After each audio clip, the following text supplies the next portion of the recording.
A few days ago, I broke down Wednesday Season 2 Part 2, the reveals, the arcs, and what really happens in the new episodes. But here's the truth about Netflix shows like Wednesday. The biggest secrets rarely explode on screen. They hide in silence, in throwaway lines, in background shots you scroll past without noticing. Today we're diving deeper, because Part 2 didn't just give us answers, it planted seeds for Season 3. Seeds most people missed. Some stare you in the face, others barely leave a fingerprint. But in Wednesday, nothing is accidental. Remember when I connected Thing's origin to Gomez's essence flowing through Isaac's severed hand? That revelation reframed everything we thought we knew about family bonds in this universe. Part 2 drops 10 more details just like that. Moments small enough to overlook, yet powerful enough to shift where this story is headed. We're talking about Ophelia's hidden reach into the Addams family, the sacrifice patterns that span both seasons, and why Tyler's redemption arc might set up the supernatural war Season 3 actually needs. Plus, the Lady Gaga mystery, tied to a storytelling trick from the 1960s series that most fans never caught. I'm Raphael CG, and if you're watching without subscribing, we really need to talk about that commitment issue. This is everything you missed in Wednesday Season 2 Part 2. Let's start with something everyone saw, but almost no one talked about. Agnes being picked up by her father. Most viewers dismissed it, a routine pickup forgotten the moment it passed. But Wednesday doesn't waste screen time on random family dynamics. That awkward car ride? It was a roadmap for Season 3. Agnes' father is distracted, glued to his phone, more invested in work than his daughter. Enid asks why her mother didn't come instead. Agnes answers she's busy with her new husband and the baby. Stepfather, half-sibling, the quiet resentment of a girl who feels like the intruder in her own family. These aren't throwaway lines. They're bricks in a much bigger structure. In Season 2, Agnes tried to become Wednesday's mirror because she felt invisible at home. Season 3 will force her to face why that validation matters so much, and when her family cracks open, so will she. Here's the deeper layer. Agnes shows us something Wednesday has never faced, a normal family falling apart. The Addamses are strange, but they're solid. Agnes' family looks normal, but it's broken. That contrast is going to challenge everything Wednesday thinks she knows about family. That pickup scene wasn't filler, it was prophecy in disguise. Here's a detail that rewrites both seasons. In Season 1, Goody Addams gave up her ghostly existence to bring Wednesday back from the edge of death. In Season 2, Enid embraced the alpha wolf under a full moon, condemning herself to claws and exile just to drag Wednesday out of the grave.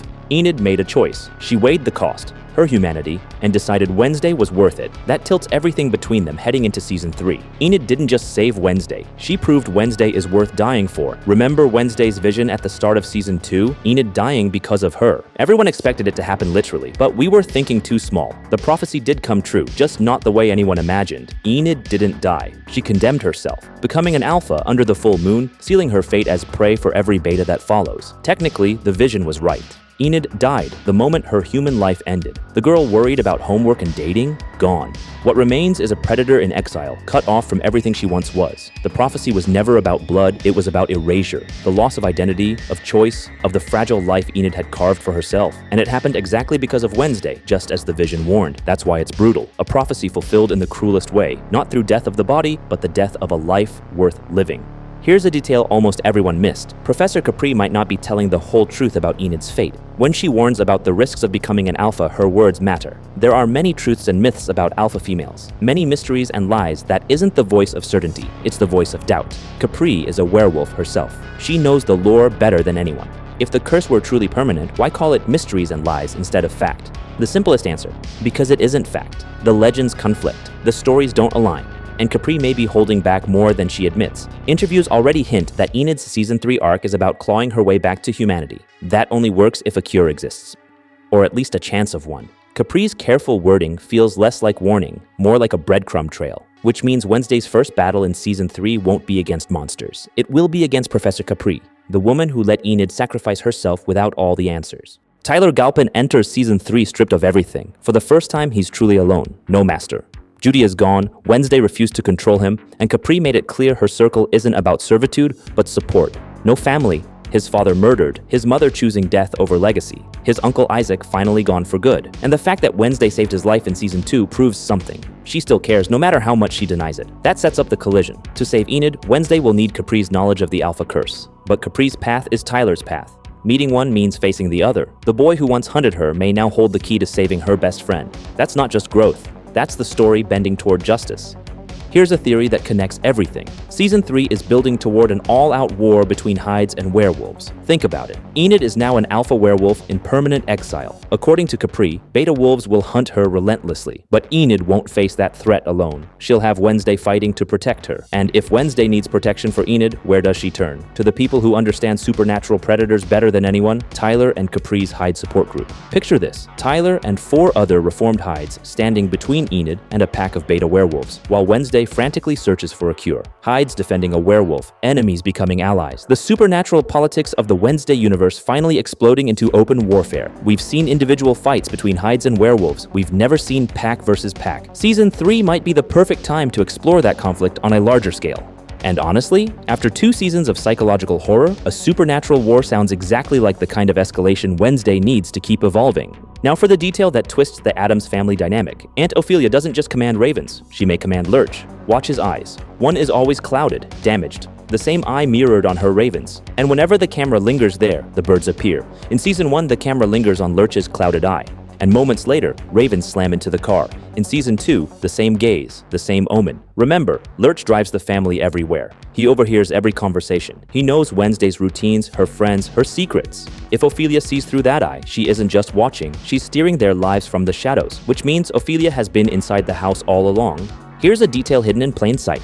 Morticia Addams has visions too. Ophelia's journal reveals it. Morticia saw lovely things. Bright glimpses of the future, not the disasters that haunted her sister and daughter, but she chose to shut them out. That choice reframes the Frump bloodline. The visions aren't a curse, they're a gift twisted by how each woman handles them. Oilia chased them until her mind broke. Wednesday struggles to master them. Morticia turned her back, treating them as a burden instead of a gift. The difference? Morticia refused the weight of knowing what was to come. She chose the present over prophecy, but that choice left consequences. If Morticia silenced her gift, Oilia may have carried more than her share. Visions meant to be split between sisters. And now, Wednesday inherits power stretched thin by 2 generations, one who drowned in it and one who buried it. What happened to Gomez 30 years ago has now fallen on Pugsley. Same machine, same draining, almost the same violent interruption and explosion, and the same cruel result, an atom stripped of his power. Pugsley was wired into Isaac's device, his energy siphoned to fuel Francoise's cure, until Wednesday tore the process apart and the lab erupted, history repeating itself blow by blow. Season 3 may find Pugsley powerless, or with abilities scarred beyond repair. The boy just awakening to his gift had it ripped away before he even understood its weight. But the real question remains, did the blast only take from Pugsley, or did it return something to Gomez? If Season 3 raises the stakes, having Gomez return as a charged ally feels inevitable, and it twists the family dynamic. The son robbed of his gift just as the father regains his.